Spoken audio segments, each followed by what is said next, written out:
Hi, I'm Chris from Pyrodigital, and in this video I will show you how to use the PD-FSK option in autofire mode.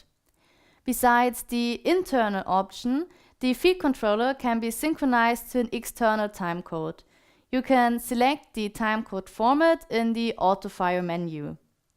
First of all, you will select your script table by going to Data Table and select. In this case, I will choose 0.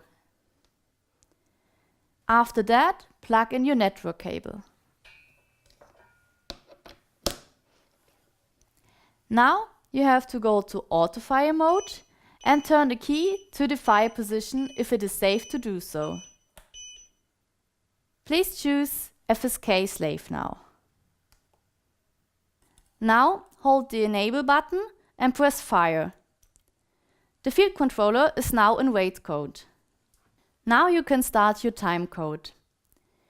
If the received signal is valid, the PD-FSK LED will turn blue and the synchronization status in the display will switch to in sync. Thank you for watching. As always, you can find more videos and information on our website pyrodigital.com.